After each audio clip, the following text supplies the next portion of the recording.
it's Liz Yuille from Old Stables Crafts, UK independent Stampin' Up demonstrator.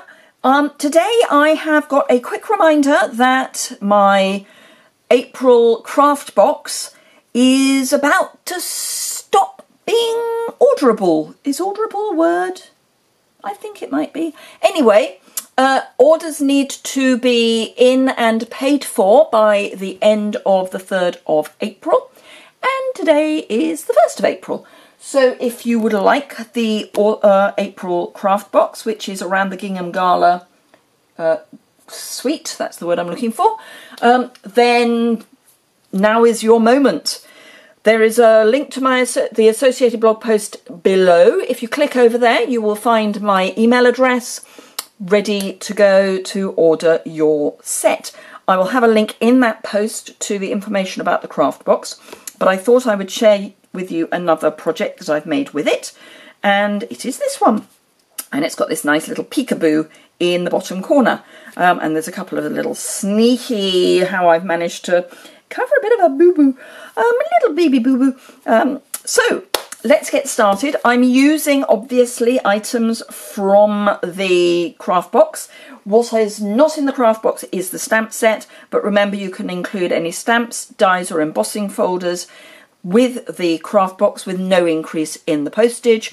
If you want to add anything else, then I'll need to look at whether the postage will be affected by that, because obviously something like a punch would weigh more and it would be fatter, so large letter wouldn't work, etc, etc.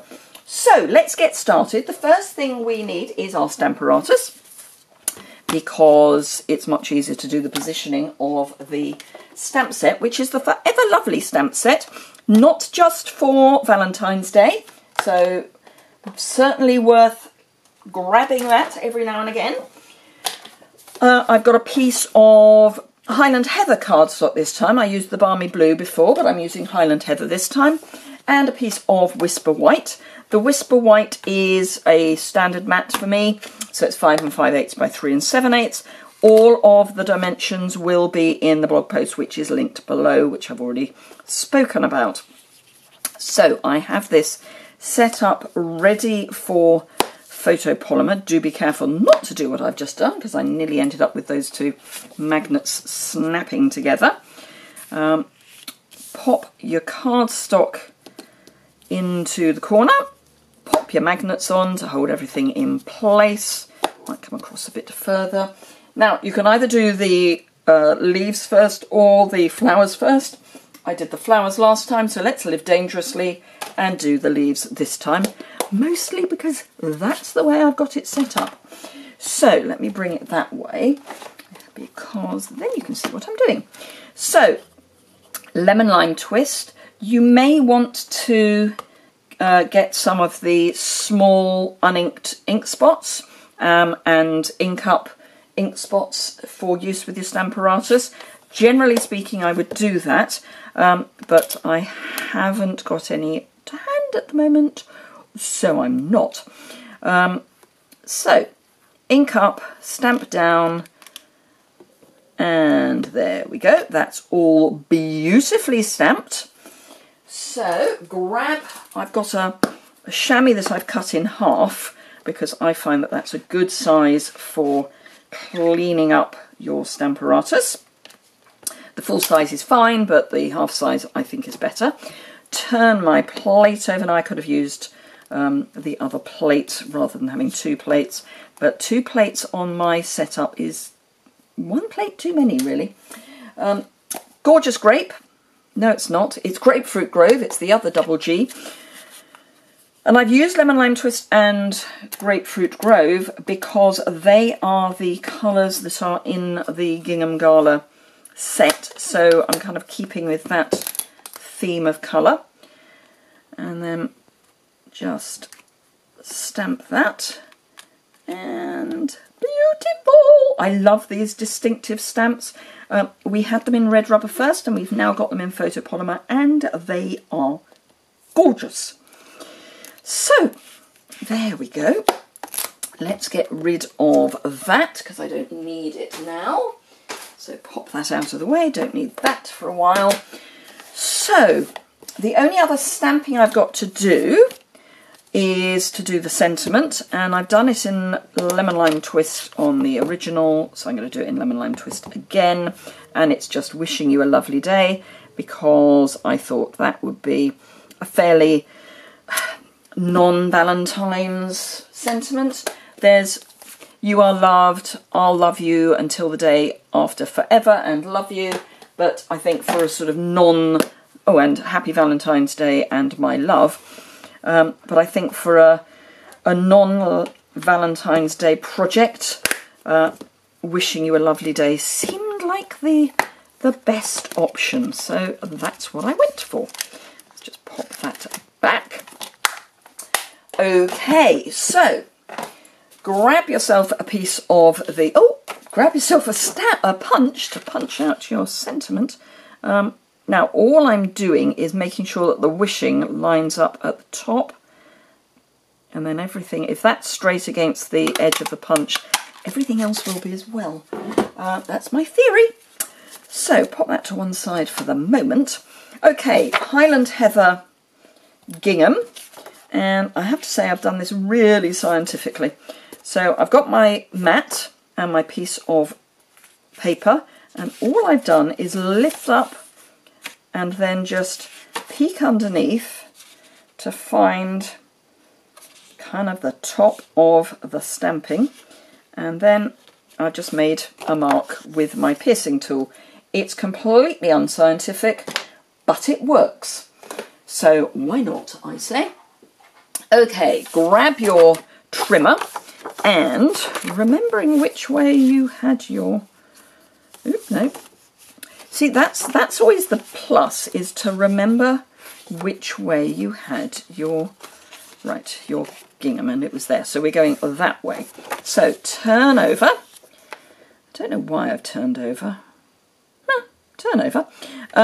Flip down and find your mark, which is just there, and make sure that your corner is into the corner, so you've got that lined up, and then this is at about 11 centimetres, so if I bring in my cutting blade to about 11 centimetres and cut, I end up with a nice straight cut that will line up perfectly, she says, with her fingers firmly crossed, perfectly on my piece of card. And if I flip that up, you can see that it does.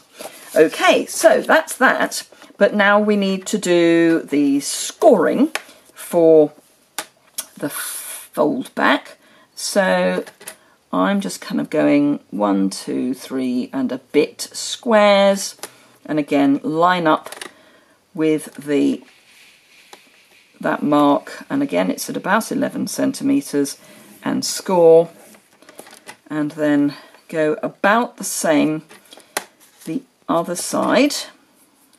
So at about 3 and a bit, but I would go on the eye, so I would line it up by eye, because that way it's probably going to be about right. So this time I'm on 11.5 centimetres and score. Okay, so we can then fold back our pieces. And I'm not too worried if I haven't got right up into there, because that's one of the covering up your, in inverted commas, boo-boos. Because it is quite difficult to get right up into that corner, because it is a very, very sharp angle. So, there we go.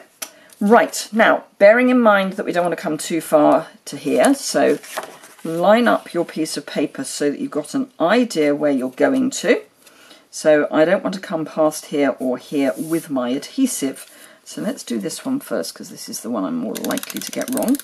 And all I'm going to do is add adhesive to the outside of my mat,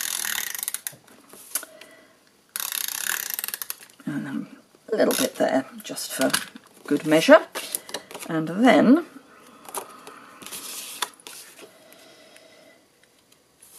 I might just flatten that out, because then I've got a better idea of where my bottom edge is. Just line up your piece of paper, and you can still flip your ends back, so that's good. Then from the back with your snips, now you could do this with your trimmer, but I actually find it easier to do it with my snips. Just trim off the excess paper.